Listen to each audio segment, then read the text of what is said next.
बाबा का सियासी रसूख, योगी से लेकर अखिलेश, राहुल से लेकर हर बड़ा नेता, आखिर क्यों चुप्पी साधी? उत्तर प्रदेश के हाथरस में 121 मौतों के बाद किसी भी बड़े राजनेता ने बाबा सूरजपाल के खिलाफ मुंह खोलने की हिम्मत तक नहीं दिखाई। फिर वो चाहे सत्ता पक्ष के बड़े नेता हो या फिर विपक्ष के ही क्यों ना हो, हर छोटी बड़ी बात पर सत्ता के खिलाफ नारेबाजी के बावजूद विपक्ष 121 मौतों पर चुप है, तो दूसरी ओर सत्ता कार्रवाई की बात करने वाली योगी सरकार भी इस कांड के बाद बाबा पर सीधा हमलों से बचती नजर आई। सत्ता पक्ष के नेताओं ने जांच और कार्रवाई की बात तो की, लेकिन विपक्ष के नेताओं ने इस हादसे के लिए सरकार और प्रशासन पर सवाल खड़े किए, लेकिन बाबा पर दोनों ने चुप्पी साध रखी। हैरानी की बात है, ऐसा देश में पहली बार है जबकि इतना बड़ा हादसा होने के बाद भी किसी राजनेता ने बाबा के खिलाफ एक शब्द या कार्रवाई की बात कही। क्योंकि यह हादसा होता ही नहीं अगर बाबा वहां पर सत्संग नहीं करता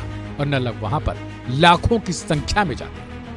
सवाल है कि सत्ता और विपक्ष की चुप्पी आम जनता पर कितनी भारी पड़ती है। फिर महज सेवादारों तक कार्रवाई सीमित रहे, क्या भोले बाबा उस सूरजपाल को बचाया जा रहा है? सवाल है कि क्या बाबा को इतना नहीं पता कि अगर भक्त लाखों में आ रहे हैं तो कोई हादसा होने की स्थिति में उनका क्या होगा? क्या बाबा को यह बात नहीं पता कि उसकी सत्संग में सुनने के लिए वहां लाखों की संख्या में लोग आते हैं? और ऐसी स्थिति में बाबा क्या करेंगे? कौन सा चमत्कार दिखाएंगे और चरणों की धूल के चक्कर में कितने लोगों को ऊपर भेजेंगे? हैरानी की बात है कि देश में ऐसा पहली बार है कि बाबा के पक्ष में सरकार से विपक्ष ढाल बनकर खड़ा है। भोले बाबा के क्राइम कुंडली की बात करें तो भोले बाबा पर यौन शोषण समेत कुल 6 मामले पहले से दर्ज है।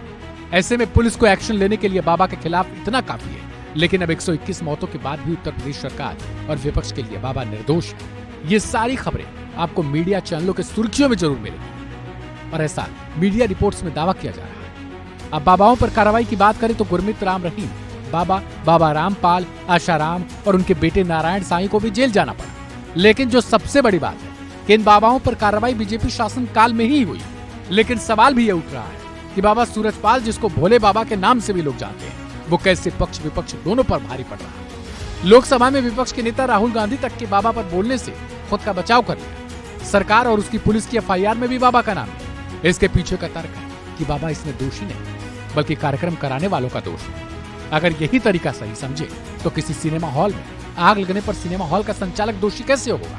क्या सत्ता पक्ष और विपक्ष बिना कोर्ट ले जाए ही सारे मामले खुद सॉल्व कर लेंगे? सवाल है कि राहुल गांधी जब हाथरस पहुंचते हैं तो वहां केवल मुआवजे की बात क्यों करते हैं? क्या कुछ चंद लाखों रुपए में लोगों की जिंदगी वापस आ जाती है, या वो मरहम इतना ज्यादा गहरा असर करता है कि लोग 2-3 दिनों में वो पैसे लेकर अपनों को भूल जाते हैं? सवाल पर सोचिएगा और इस पर अपनी राय जरूर लिखिएगा। ऐसी ढेर सारी खबरों के लिए चैनल को सब्सक्राइब भी करिएगा और बेल आइकन को जरूर दबाइए।